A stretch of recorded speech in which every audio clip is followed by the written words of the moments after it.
Admiral Sarah Chen stood on the observation deck of humanity's newest orbital research station, watching the final components of Project Thunderbolt being assembled in the cold vacuum of space.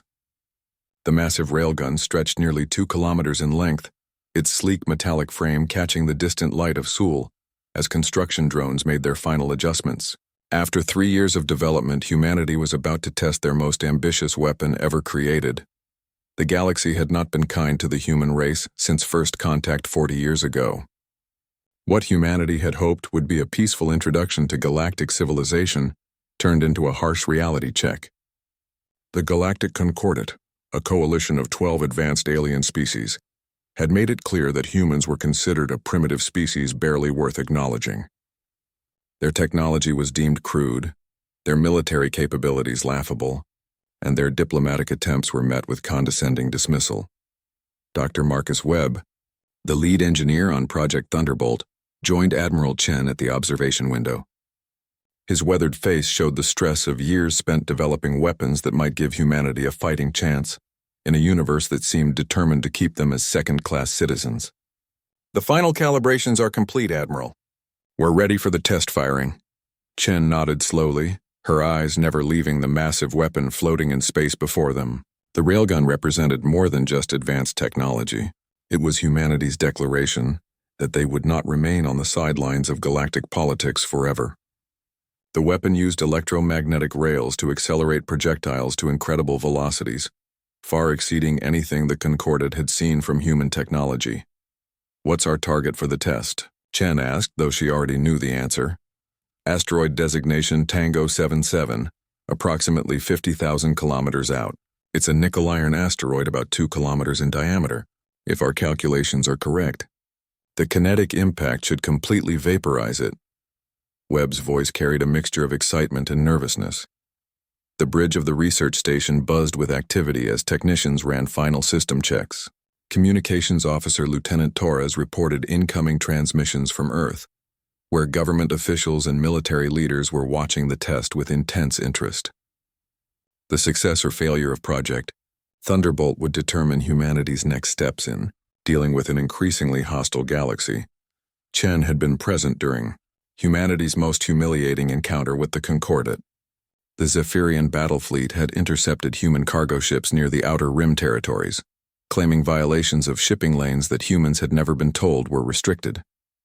When the human escort vessels attempted to intervene, the aliens had disabled their ships with contemptuous ease, using energy weapons that passed through human shielding like it was made of paper.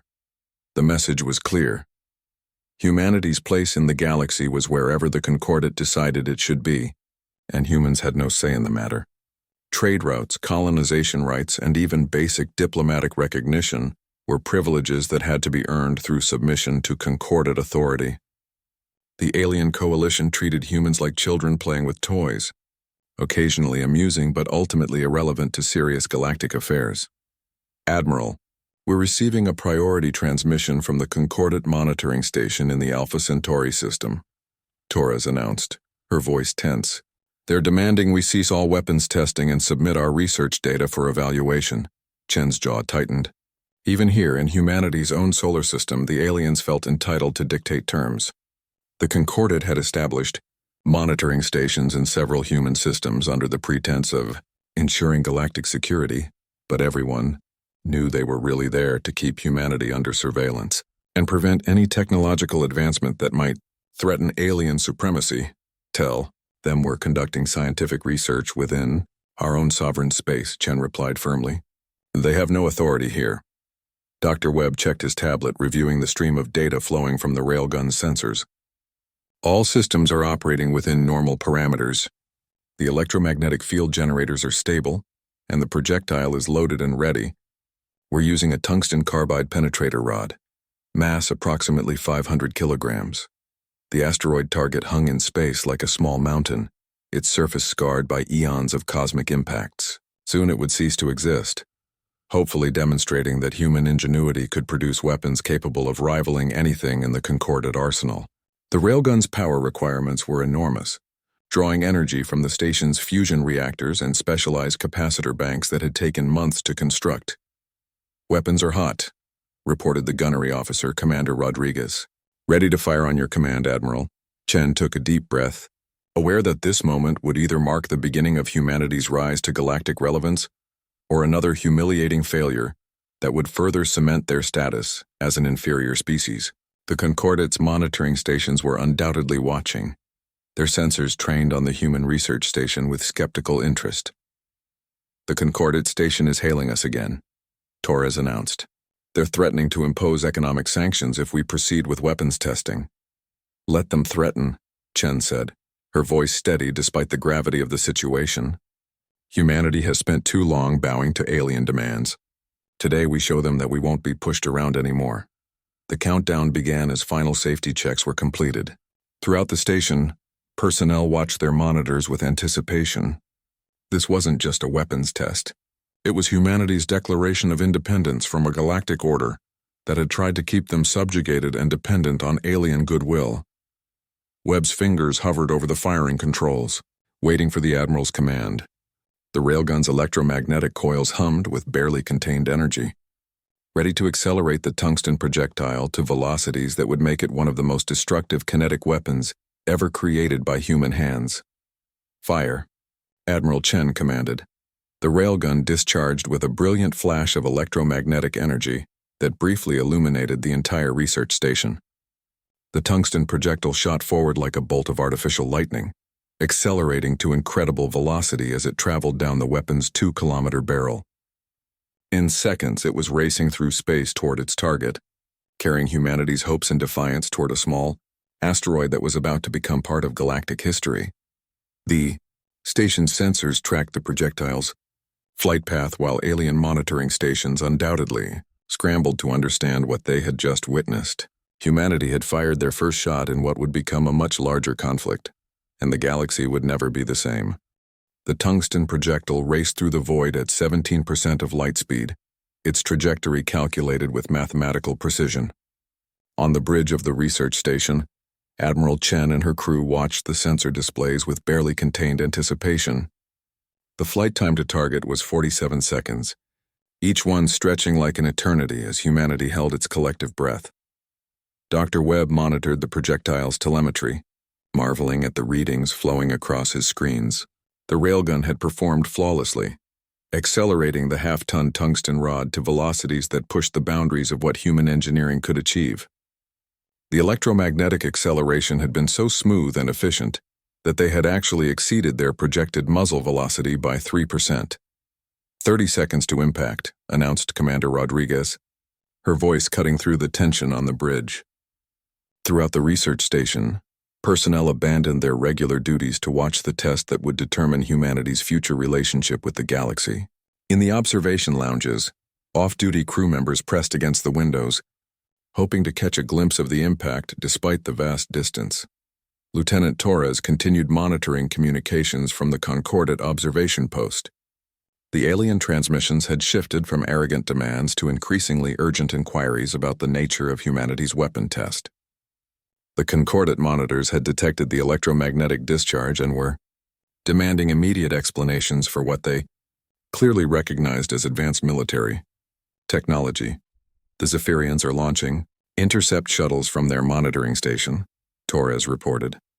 They're demanding permission to board and inspect our research. Admiral Chen's expression hardened. The Zephyrians, with their crystalline bodies and superiority complex, were among the most condescending members of the Concordate. They had been particularly dismissive of human technology, once publicly stating that humans would need another 1,000 years of development before they could contribute anything meaningful to galactic civilization. Inform them that this station is sovereign human territory, Chen ordered. Any attempt to board without permission will be considered an act of aggression. Dr. Webb checked his calculations one final time, his fingers dancing across the control interface. The railgun's targeting system had been calibrated using humanity's most advanced computers, taking into account gravitational influences, stellar radiation pressure, and the target asteroid's rotation. If their mathematics were correct, the impact would demonstrate a level of precision that would shock the alien observers. 15 seconds to impact, Rodriguez called out. The research station's long-range sensors were focused on the target asteroid, ready to record every detail of the collision. High-speed cameras and spectrographic equipment would capture the moment when humanity's technological achievement met its first real test. The data collected would be crucial for refining future railgun designs and proving to the galaxy that human engineering deserved respect. Chen found herself thinking about the path that had led to this moment. Humanity's first contact with the Galactic Concordate had filled Earth with hope for peaceful cooperation and shared knowledge. Instead, they had encountered a rigid hierarchy where species were ranked by technological advancement and military power. Humans had been classified as a Category 4 civilization, barely above primitive tool users and far below the standards required for meaningful participation in galactic affairs. The aliens had made it clear that humanity's role was to provide raw materials and basic labor in exchange for limited access to low-level technologies.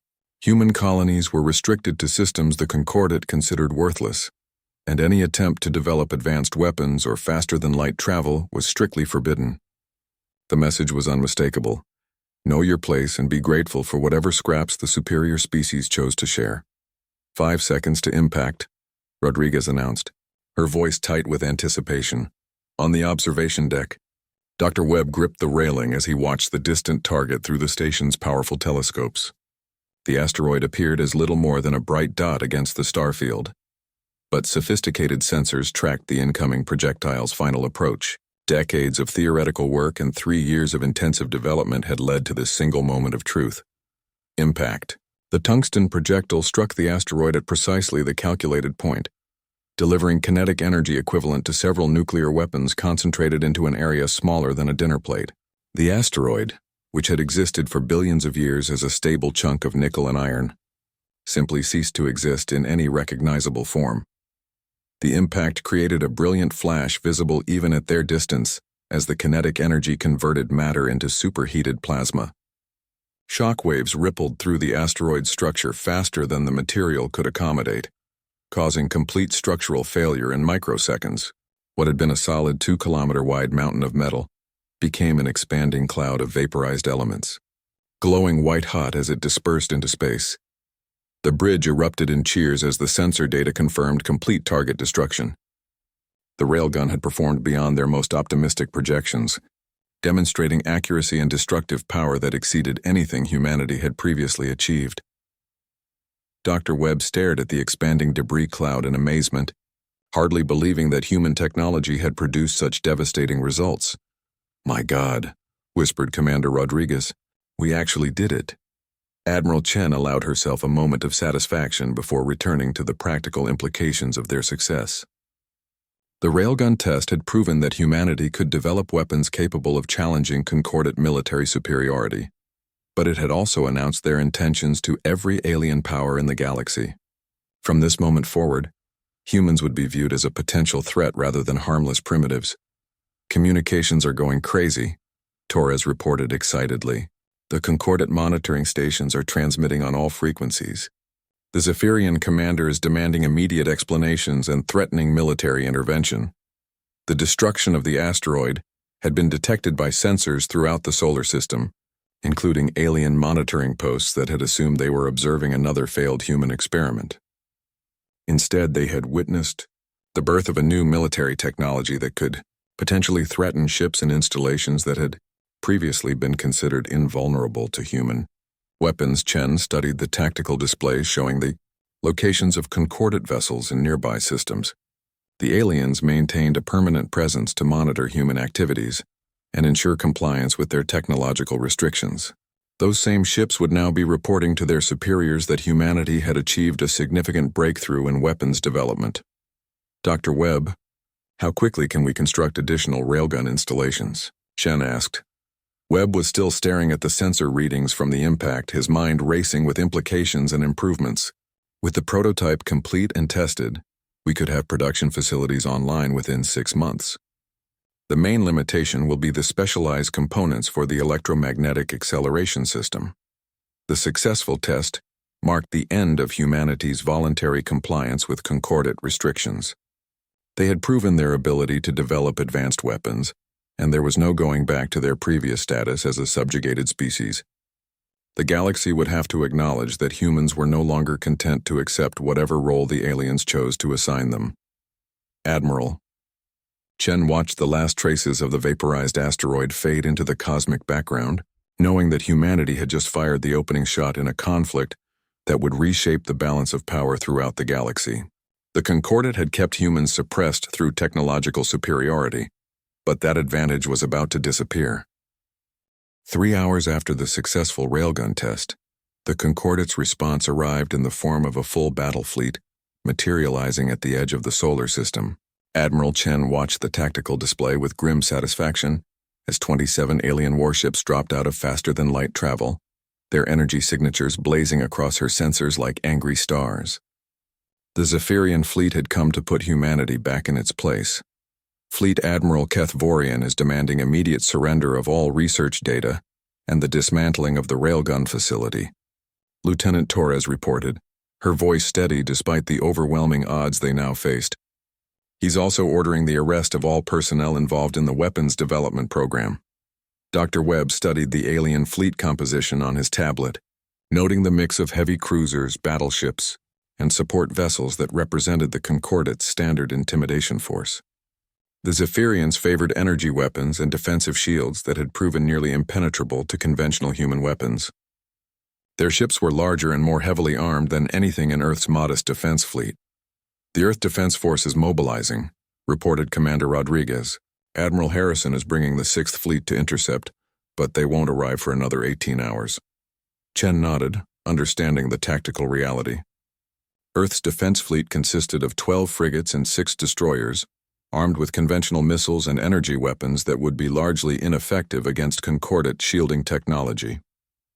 The human vessels were faster and more maneuverable than their alien counterparts, but that advantage meant little when their weapons couldn't penetrate enemy defenses. The research station's defensive capabilities were minimal, consisting of point defense systems designed to handle space debris and small asteroids. Against a Concordat battle fleet, they might as well have been throwing rocks.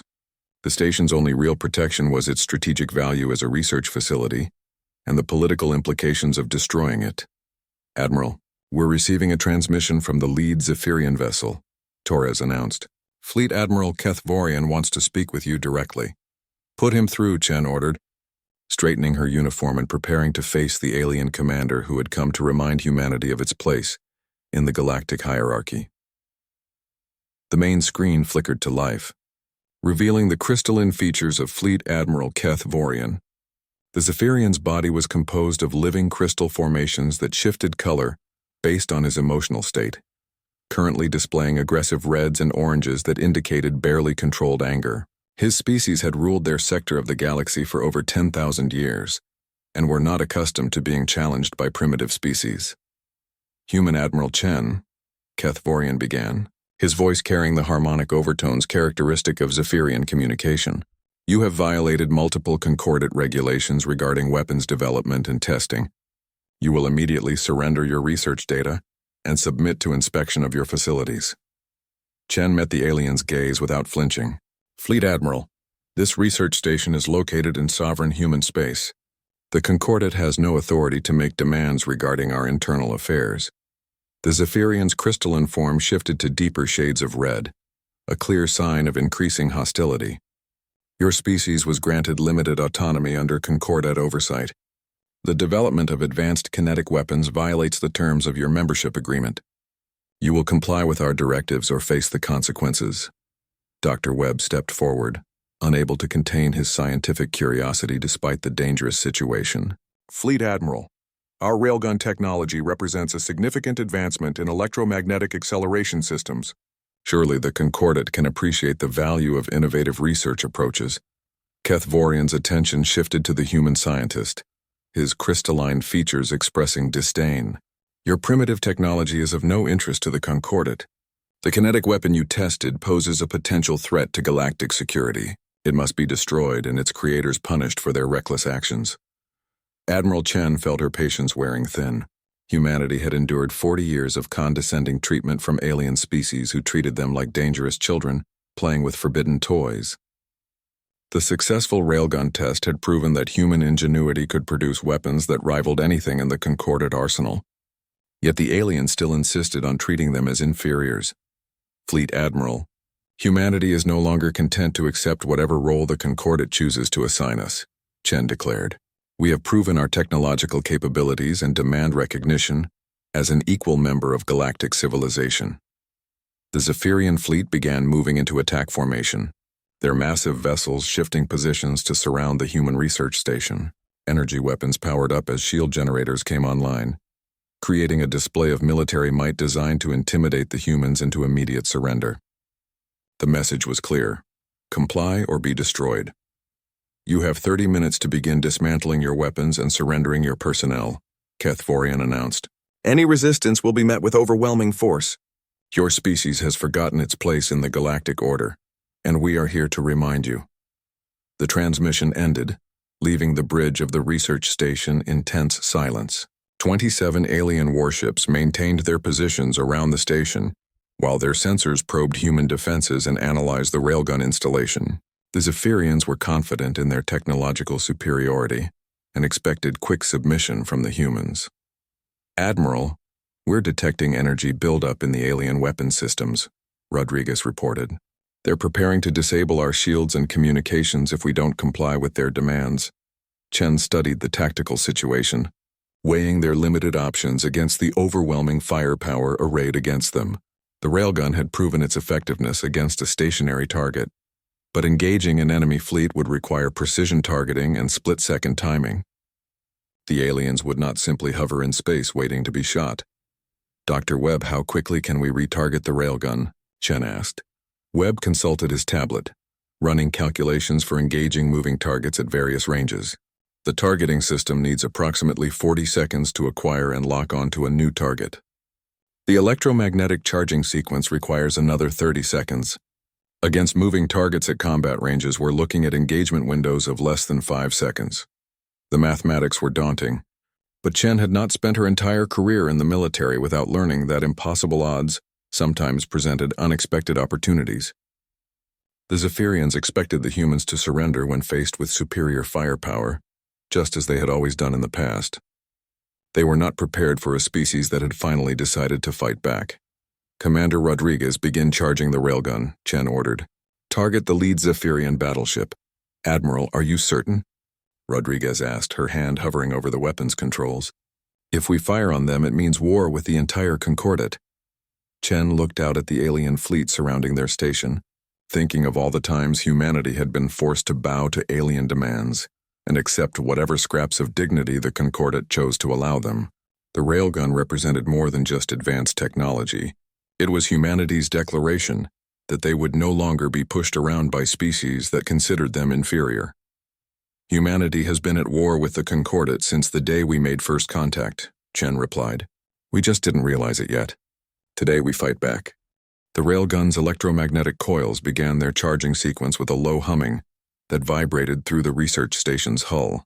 Admiral Chen watched the tactical display as the Zephyrian fleet maintained their threatening positions, confident that the humans would surrender before taking any desperate action. Fleet Admiral HFY's flagship, the Eternal Dominion, hung in space like a crystalline mountain, its shields glowing with defensive energy. Dr. Webb worked frantically at his control station, modifying the targeting algorithms to compensate for the movement and defensive systems of a living target. The railgun had been designed to destroy asteroids, not engage enemy warships equipped with advanced shields and evasive capabilities. The calculations required to penetrate Zephyrian defenses pushed human computer systems to their limits. Charging sequence at 60%, reported Commander Rodriguez. The aliens are detecting our power buildup. They're demanding immediate stand-down. Lieutenant Torres monitored the increasingly hostile communications from the Zephyrian fleet. Fleet Admiral HFY is threatening to open fire if we continue weapons charging. He's ordering all ships to combat readiness.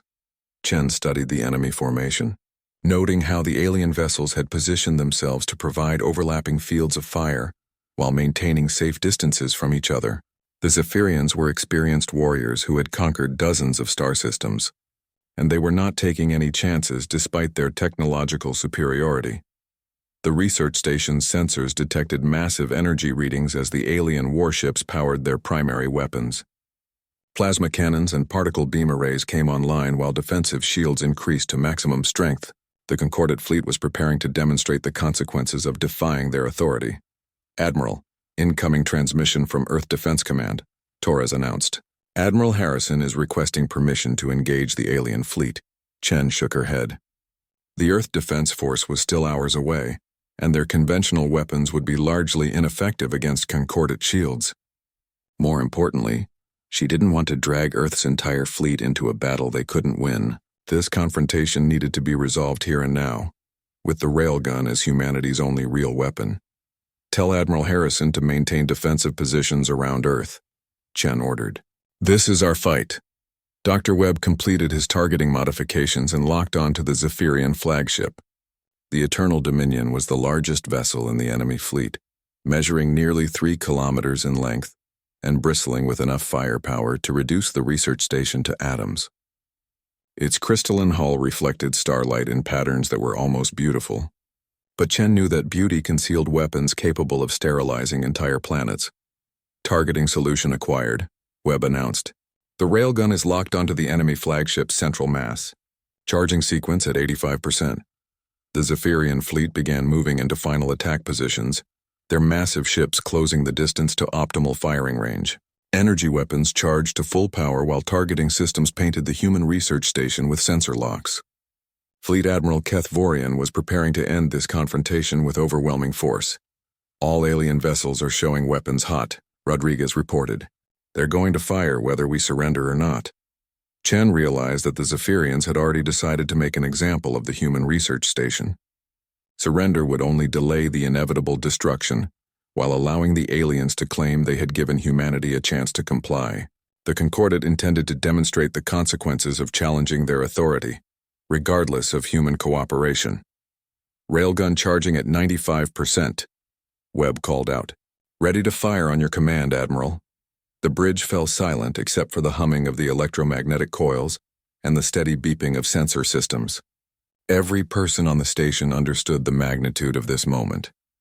They were about to fire the first shot in a war between humanity and the most powerful military alliance in the galaxy. The odds of survival were minimal, but the alternative was perpetual subjugation. "Fleet Admiral Keth Vorian is hailing us," Torres announced. "Final warning to stand down." Chen ignored the alien communication, focusing entirely on the tactical display showing the enemy flagship. The Eternal Dominion's shields were at maximum strength. Its weapons were charged and ready, and its crew was preparing to obliterate the human research station. In a few moments, the Zephyrians would learn that humanity was no longer content to be victims. "Railgun at 100% charge," Webb reported. "All systems nominal. We have a clean firing solution." The tungsten projectile sat in the railgun's chamber, ready to be accelerated to 17% of light speed by the massive electromagnetic field generators. The targeting computers had calculated the precise trajectory needed to penetrate the enemy flagship's shields and strike its central hull section. Success would depend on split-second timing and the accuracy of human engineering. "Admiral, the Zephyrian flagship is powering its main plasma cannon," Rodriguez warned. "They're targeting our reactor section." Chen knew they had seconds before the aliens opened fire. The Eternal Dominion's plasma cannon could punch through the research station's shields and hull plating, like it was made of paper. Once that weapon fired, the station and everyone aboard would be vaporized in an instant. "Fire the railgun," Chen commanded. The electromagnetic coils discharged with a brilliant flash that temporarily overloaded the station's visual sensors. The tungsten projectile shot forward like a bolt of directed lightning, accelerating down the railgun's 2-kilometer barrel in microseconds. Emergency lighting activated as the massive power draw temporarily dimmed the station's main systems. The projectile crossed the distance to the Zephyrian flagship in 8 seconds, traveling faster than the alien sensors could track. The Eternal Dominion's shields, designed to deflect energy weapons and conventional projectiles, encountered something they had never been tested against: a half-ton tungsten rod moving at 51,000 kilometers per second. The kinetic impact created a flash of light visible throughout the solar system as the projectile's enormous kinetic energy converted matter into superheated plasma, The Zephyrian flagship's shields collapsed instantly, overwhelmed by forces beyond their design parameters. The tungsten rod punched through the crystalline hull like it was made of tissue paper, its passage creating a perfectly straight tunnel from bow to stern. Secondary explosions rippled through the Eternal Dominion as the projectile's shockwave destroyed critical systems and ruptured power conduits. The massive warship, which had dominated space battles for centuries, began breaking apart as structural failures cascaded through its hull. Within seconds, Fleet Admiral Kethvorian's flagship was nothing more than expanding debris. The remaining Zephyrian vessels reacted with shock and fury, their formations dissolving as captains tried to comprehend what had just happened. The humans had destroyed their flagship with a single shot from a weapon that appeared to ignore their most advanced defensive systems. The psychological impact was as devastating as the physical destruction. "Target destroyed," Webb announced unnecessarily, staring at the sensor readings in amazement. "The flagship is completely gone." Admiral Chen watched the expanding debris cloud that had once been the Eternal Dominion, knowing that humanity had just crossed a line from which there could be no return. They had proven that human weapons could destroy concordant warships, but they had also declared war on the most powerful military force in the galaxy. "The remaining Zephyrian vessels are powering weapons," Rodriguez reported. "They're preparing to engage." 26 alien warships still surrounded the research station, their crews undoubtedly demanding immediate revenge for the destruction of their flagship. The humans had won the first exchange, but the battle was far from over. Chen prepared for the fight of her life, knowing that humanity's future depended on the next few minutes. The destruction of the Eternal Dominion sent shockwaves through the Zephyrian fleet that went far beyond the physical debris spreading through space. Admiral Chen watched the alien vessels struggle to process what they had witnessed, their orderly formations breaking apart as individual captains reacted with disbelief and rage. The humans had accomplished something that the Concordat had considered impossible. They had destroyed a fully shielded battleship with a single kinetic projectile.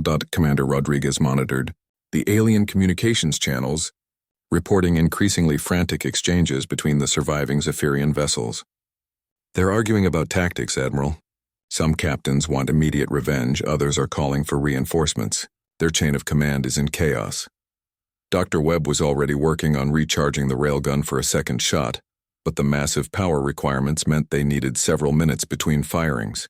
The electromagnetic coils had to cool down, and the capacitor banks required time to store enough energy for another 17% light speed shot. Against multiple targets, the railgun's slow rate of fire was a serious disadvantage. "Charging sequence initiated," Webb announced. 4 minutes until we can fire again." 4 minutes felt like an eternity when facing 26 hostile warships, each capable of reducing the research station to vapor. Admiral Chen studied the tactical display, looking for any advantage that might help them survive the next few minutes. The Zephyrians were regrouping, their initial shock giving way to cold fury as they prepared to avenge their destroyed flagship. Lieutenant Torres intercepted a priority transmission from the alien fleet's new commander. "Admiral, Captain Yethmaran of the Crystalline Wrath has assumed fleet command. He's demanding our immediate surrender and promising to execute all personnel involved in the weapons program." The largest remaining Zephyrian vessel began moving toward the research station, its massive bulk bristling with energy weapons and missile launchers. The Crystalline Wrath was nearly as large as the destroyed flagship, and its captain clearly intended to demonstrate Concordat superiority through overwhelming firepower. The alien vessel's shields glowed with defensive energy as it closed to optimal firing range. "All enemy vessels are targeting our position," Rodriguez reported. "They're coordinating a simultaneous attack to overwhelm our defenses." Chen realized that the Zephyrians had learned from the destruction of their flagship.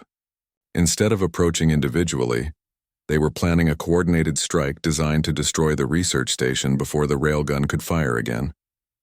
The aliens intended to eliminate the threat, while demonstrating the futility of resistance to Concordat authority. "Emergency power to defensive shields," Chen ordered. "All non-essential personnel to emergency stations."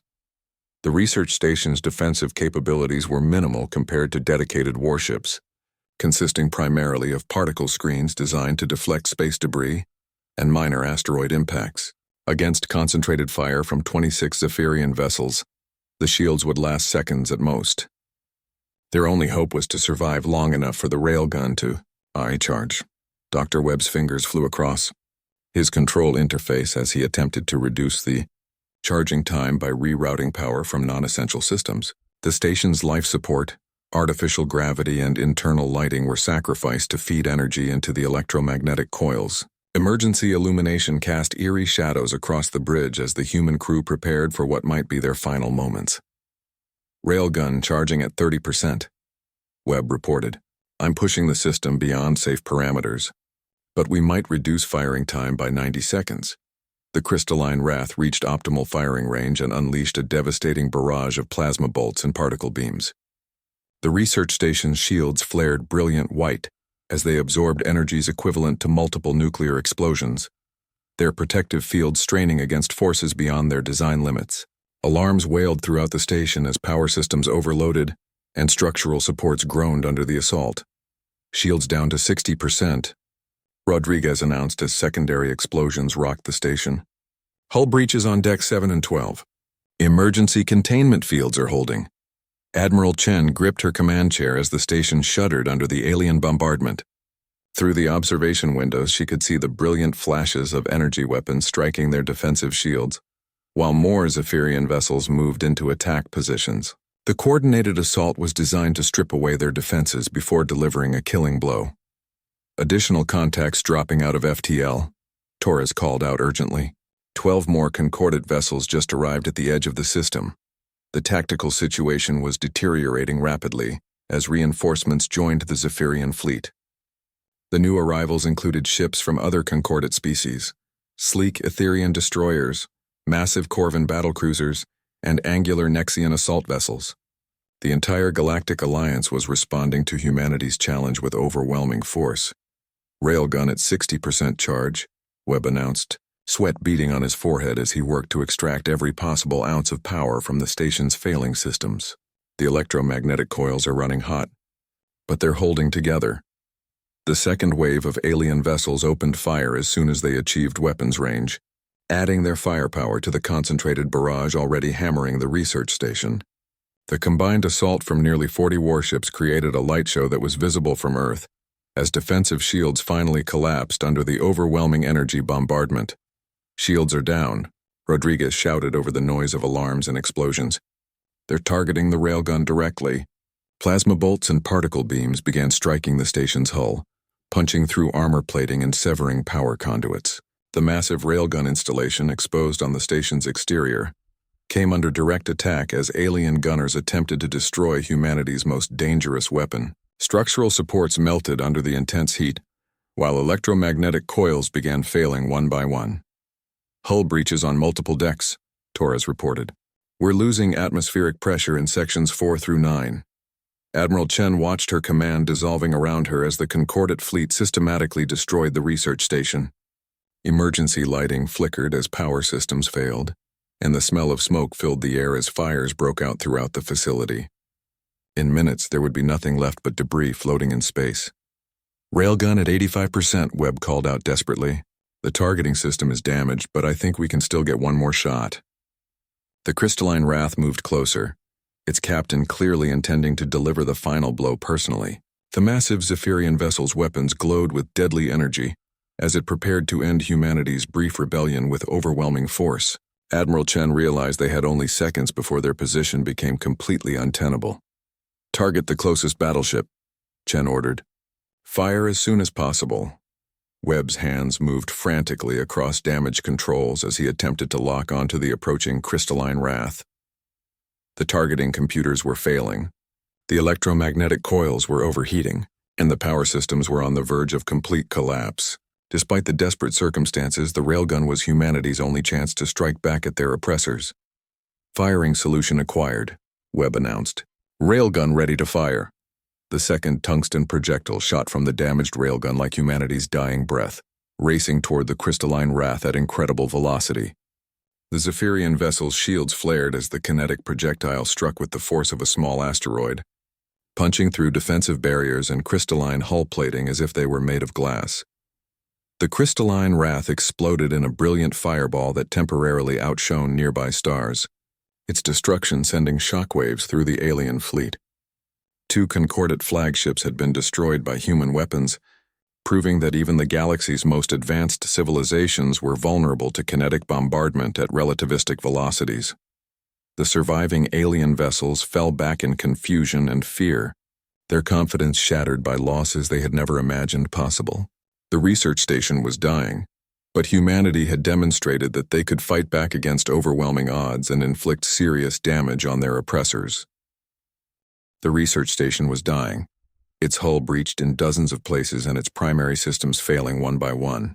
Emergency lighting cast hellish shadows across the bridge as Admiral Chen surveyed the damage reports streaming across her tactical displays.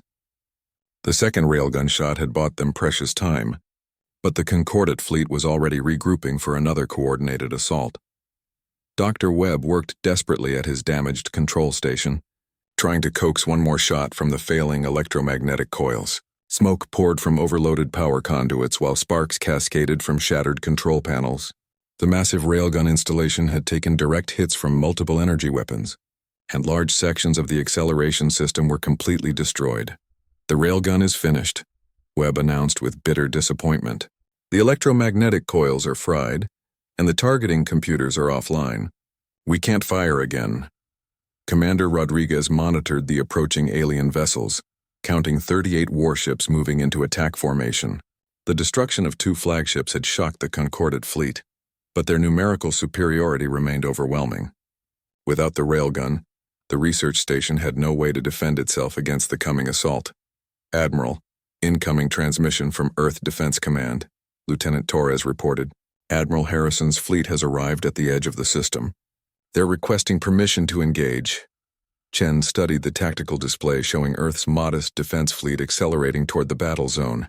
12 frigates and 6 destroyers represented humanity's entire space navy.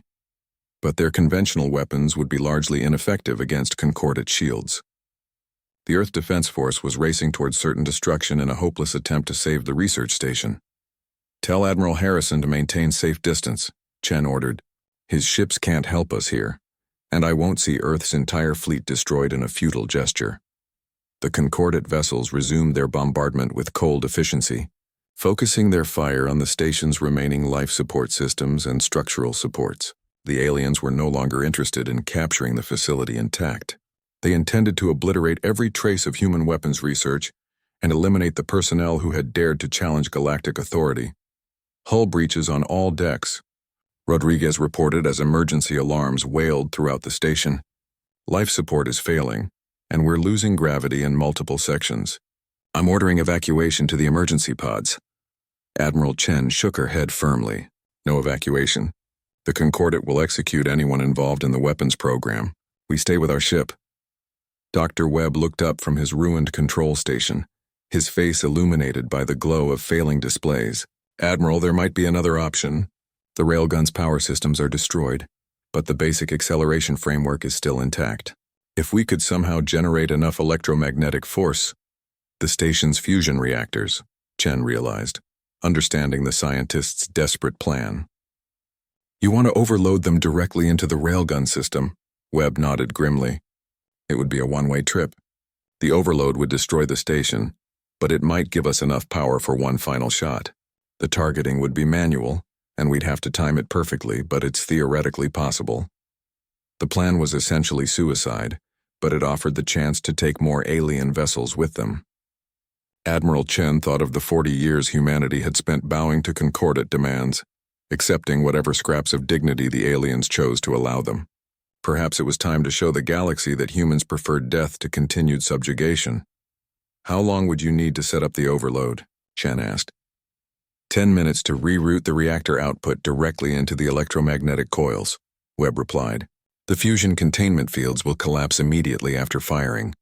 The explosion will vaporize everything within 50 kilometers." Commander Rodriguez stared at her superior officers in disbelief. "You're talking about deliberately destroying the station. That's 3,000 people aboard this facility." "Those 3,000 people are dead already," Chen pointed out. "The Concordat intends to execute everyone involved in the weapons program. At least this way we can strike back one final time." Lieutenant Torres intercepted another transmission from the alien fleet. The new Concordat commander is offering terms. He says he'll spare non-essential personnel if we surrender the research data and submit to individual interrogation. Chen laughed bitterly. The aliens were offering mercy to people they considered irrelevant, while promising execution for anyone who had contributed to the Railgun project. It was the same pattern of conditional clemency that had characterized humanity's relationship with the Concordat since first contact. Obey completely, or face annihilation. Dr. Webb, begin the reactor overload sequence, Chen commanded. Target the largest concentration of enemy vessels. The alien bombardment intensified as the Concordat fleet moved closer to deliver finishing blows. Energy weapons carved through the station's weakened hull, while missile salvos exploded against what remained of the defensive barriers. The research facility was coming apart around them, but the fusion reactors continued operating in emergency mode. Webb worked frantically to bypass safety systems and reroute reactor output into the damaged railgun infrastructure. The plan required precise timing and more luck than any rational person should expect, but it represented their only chance to strike back at the overwhelming enemy force. His fingers flew across emergency control panels as he prepared humanity's final defiant gesture. Reactor output climbing past critical levels, Webb announced. Containment fields are straining. We have maybe 5 minutes before total system failure. The bridge shuddered as another series of plasma bolts punched through the hull, venting atmosphere and debris into space. Emergency containment fields held back the vacuum while damaged life support systems struggled to maintain breathable air. Throughout the station, personnel worked desperately to keep critical systems online for a few more minutes. Admiral, long-range sensors are detecting massive FTL signatures, Torres called out urgently. Something big is approaching from the outer system. Chen studied the sensor displays, noting energy readings that dwarfed anything in the current engagement. Whatever was approaching possessed power signatures that made even the largest Concordat battleships look like small patrol craft. The reading suggested vessels of unprecedented size and capability. It's the Earth Defense Force, Rodriguez announced with amazement. But those energy signatures, Admiral Harrison must have brought everything. Every ship, every weapon system, every piece of military hardware Earth possesses. The tactical display updated as dozens of new contacts appeared on the sensors. The Earth Defense Force had indeed brought everything, not just warships, but converted cargo vessels mounting improvised weapons, mining ships equipped with industrial-grade cutting beams, and civilian transports loaded with kinetic projectiles. Admiral Harrison had turned Earth's entire space infrastructure into a makeshift battle fleet. Incoming transmission from Admiral Harrison, Torres reported. He says humanity stands together, and Earth will not abandon its people. Chen felt tears in her eyes as she watched the improvised human fleet racing toward almost certain destruction. Earth's defenders couldn't hope to match the Concordat's technological superiority, but they were willing to die rather than let the research station face annihilation alone. It was perhaps the most human response possible. Loyalty in the face of impossible odds. Reactor overload at 90%, Webb announced. All remaining power is being channeled into the electromagnetic system. We have one shot and then everything ends. Admiral Chen looked out at the approaching Concordat fleet, then at the desperate human reinforcements racing to join the battle. Humanity had spent decades as second-class citizens in a galaxy that considered them primitive and irrelevant. Today they would show the universe that humans preferred to die fighting rather than live as slaves. Fire when ready, Dr. Webb, Chen commanded. Let's give them something to remember. The fusion reactors screamed as Dr. Webb channeled their entire output directly into the railgun's electromagnetic coils, bypassing every safety system and containment protocol ever designed. The research station shuddered as uncontrolled energy coursed through damaged conduits, creating electrical storms that danced across the hull like artificial lightning. Admiral Chen watched the power readings climb beyond anything the human-built systems were designed to handle. Reactor containment at critical failure, Webb announced, his voice steady despite the chaos erupting around them. We have 30 seconds before complete meltdown. The electromagnetic field strength is off the charts. The final tungsten projectile sat in the railgun's chamber, waiting to be accelerated by forces that would tear the station apart in the process. Chen had targeted the densest concentration of Concordat vessels, hoping to maximize casualties when their makeshift weapon fired its last shot. The alien fleet hung in space like a constellation of death, confident in their overwhelming superiority. Commander Rodriguez monitored the approaching Earth Defense Force, noting how Admiral Harrison had arranged his improvised fleet in desperate attack formations. Converted cargo ships armed with mining lasers flew alongside military frigates, while civilian transports loaded with kinetic projectiles prepared to ram enemy vessels. The entire human space infrastructure had been weaponized for this final battle. "The Earth fleet is engaging the Concordat perimeter," Rodriguez reported. "Admiral Harrison is transmitting on all frequencies. He says humanity will never surrender, and Earth stands with the research station." The space around the dying research station erupted into chaos as two radically different military philosophies collided. The Concordat fleet employed precise formations and overwhelming firepower, systematically destroying human vessels with practiced efficiency. The Earth Defense Force fought with desperate creativity, using unconventional tactics and improvised weapons that caught alien commanders off guard. A converted mining ship rammed its cutting beam directly into a Zephyrian destroyer, slicing through crystalline hull plating before exploding in a brilliant fireball. Civilian transports fired clouds of debris at enemy vessels, overwhelming point defense systems with crude but effective kinetic bombardments. The humans were losing ships rapidly, but they were inflicting damage that the aliens had never expected. 20 seconds to reactor failure, Webb called out as sparks cascaded from overloaded systems throughout the bridge. Electromagnetic field approaching maximum theoretical output. "This is going to be unlike anything we've ever fired." Lieutenant Torres intercepted frantic communications from the Concordat fleet as alien commanders struggled to understand the human tactics.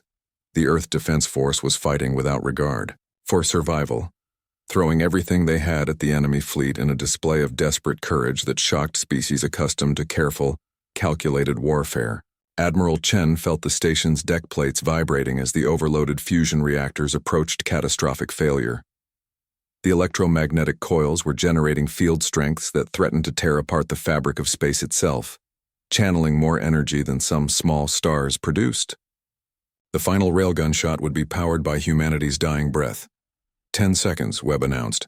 "Firing in 5, 4, 3, 2, 1, fire." The overloaded railgun discharged with an electromagnetic pulse that temporarily blinded sensors throughout the solar system. The tungsten projectile shot forward like a bolt of directed stellar energy, accelerating to 23% of light speed as it raced toward the concentrated Concordat formation. Behind it, the research station's fusion reactors went into uncontrolled meltdown. The projectile struck the center of the alien fleet with kinetic energy, equivalent to a small antimatter bomb, punching through 3 Zephyrian battleships in a straight line before detonating a Corvan ammunition depot. The explosion created a cascade reaction that destroyed 7 additional vessels and damaged a dozen more, eliminating nearly a quarter of the Concordat force in a single devastating shot. The research station died in nuclear fire as its fusion reactors exploded, creating a brief new star that illuminated the entire solar system. Admiral Chen and her crew perished instantly, vaporized by energies that would have impressed the ancient gods. But their sacrifice had proven that humanity possessed the will to fight back against overwhelming odds. The surviving Concordat vessels reeled back in shock and terror, their formations shattered by losses they had never imagined possible. The humans had turned their own destruction into a weapon, demonstrating a level of dedication that alien commanders found incomprehensible.